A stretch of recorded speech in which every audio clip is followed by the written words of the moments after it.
What is up, YouTube? I'm back in another video. And if you were wondering about starting your side hustle journey as a DoorDash driver, or if you signed up and haven't had that much Dash orders yet, then I advise y'all to stop what you're doing. Because there are things that I would want nothing more than to wish I have noticed about any of this stuff before I started and failed to deliver goods and services to many other people all around the world.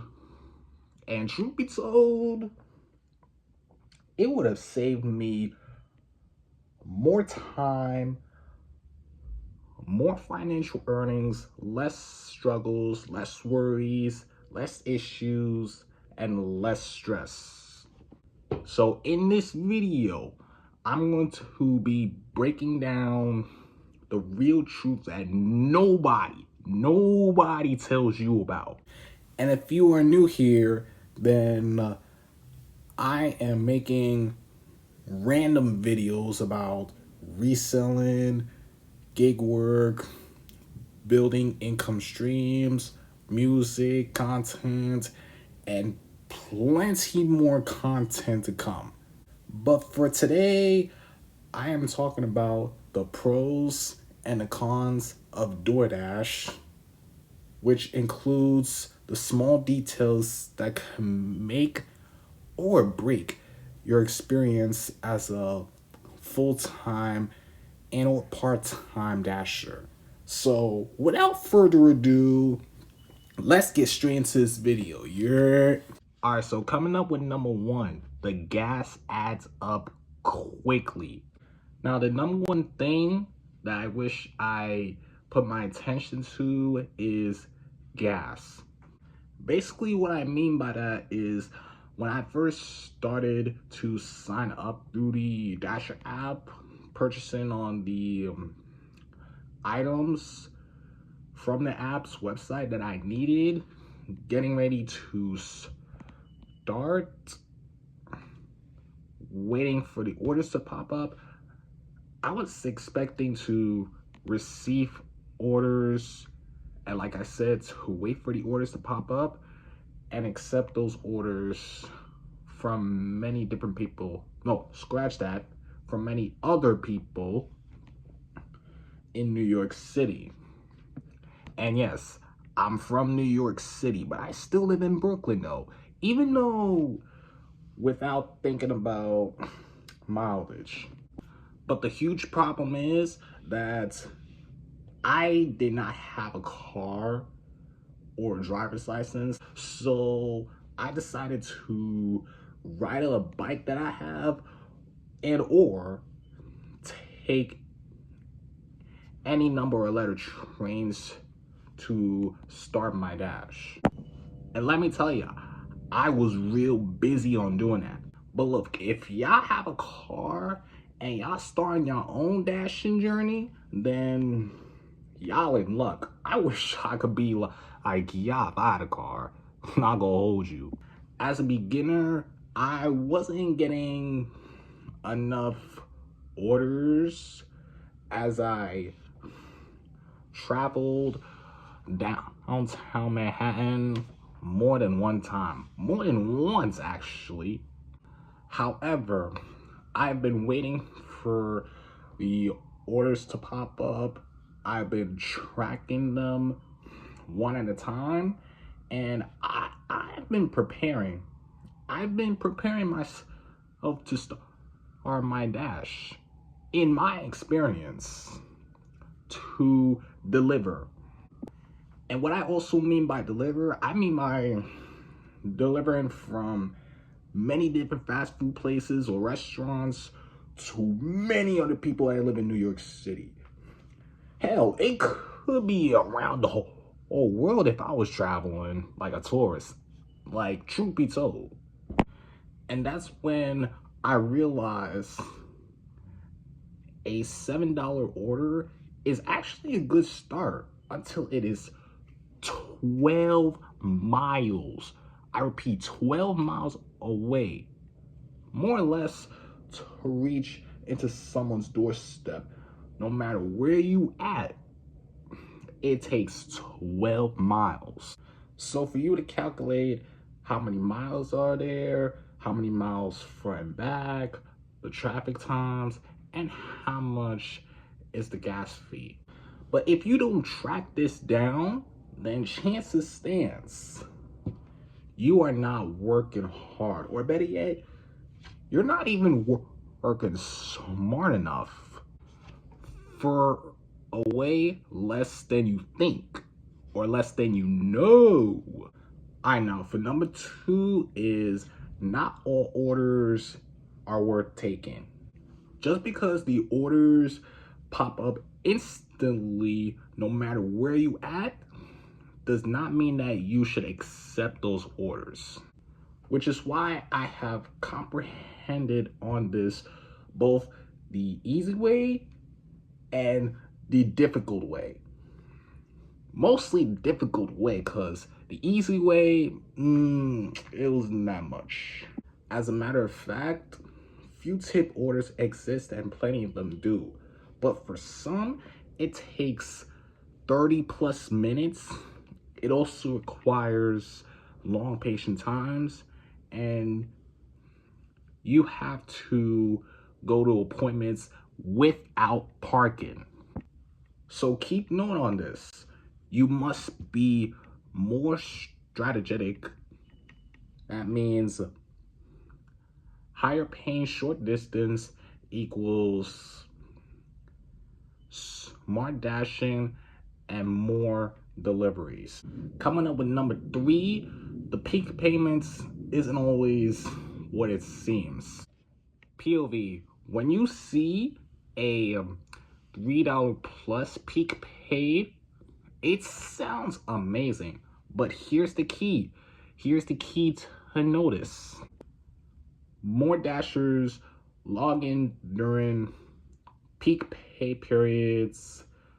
The orders get competitive, and you may have to sit and wait longer than usual. And that was exactly what I did, and I will intend on doing. It's just sometimes steady regular hours are more profitable than those peak pay periods. Coming up with number four, the restaurant wait times matter. Not a single person talks about this enough. For example, quick foods at night, long drive-through lines. That's one. Two, popular spots during dinner time is like 15-20 minutes of patience. And the most important thing, time is money. So if you have been waiting long enough, then your hourly rates will quickly decrease. Like, I'm talking about quickly drop all the way to rock bottom. Now we're at number five. And this is the huge one. This is a huge one. For number five is taxes are your responsibility. Now, when it comes to using the Dasher app itself, DoorDash does not take the surcharges out of your earnings. And this basically means those three things. One, you need to track your mileage. Two, you should set aside money for taxes. And for three, you may have to pay the quarter expenses. And just to note y'all, just to let y'all know, if you are not paying attention to this, then wait till tax season. It'll shock you to death. Because when it shocked me to death, I was like, damn, I must be ready for tax season. So I can set aside some bread for taxes, pay those quarter expenses, and track my miles. Number 6 is car wear and tears are real. All right, now plenty of driving equals plenty of oil changings, brake repairs, and tire wear, which essentially means that you have to use your car as a business tool. And that was something that I did not fully think about from all the way from the beginning, since before I started. Coming up with number 7. Some days are just slow. In other words, some days you'll earn great money, but other days, however, you are sitting in a parking lot refreshing the app, and income, however, it can fluctuate depending on the weather, the days of the week, the local demand, and the competition. Consistency is key, but it is not guaranteed. Finally, for number 8, the customer ratings matter more than you think. One awful rate can hurt you badly than you think, meaning late deliveries, even if it's the restaurant's fault or the market's fault or whatever, that could impact your stats. So take notes on this. Communication is key. The key to update with your customers, be polite to them, and double check your orders, because your ratings influences your access to reasonable orders. So if you're still watching this video and you made it all the way to the end, then my question for y'all is simple. Would you still be able to start your side hustle journey as a full-time or part-time DoorDash driver / dasher by keeping notice on all of this, on what I just told you, and all the things I should have noticed a long time ago? If the answer is yes, then let me know your answers in the comments below. But if it's a no, then this video is definitely not for you. And that means it's your loss. I'm sorry to tell you, like, y'all clicked on the wrong video. But anyways, that's it for today's video. So if y'all enjoyed watching or find it helpful and useful, then please feel free to hit the like, press that subscribe button if you haven't already. Then do those 2 things. Don't forget to turn on the notification bell and let me know in the comments, what other videos do y'all want to see next? Because when April hits, oh, I'm about to go crazy. Because boy, do I have something coming on April. And also comment down below, what is something that you wish to know before starting? And I just want to give you a heads up before I wrap up the video that I'll be making a long story short video based on this video. So if y'all want to see that, then comment down below reality story and I got y'all. And as always, thank y'all so much for watching. Love y'all at the bottom of my heart. And I'll see y'all in the next one. Peace, fam.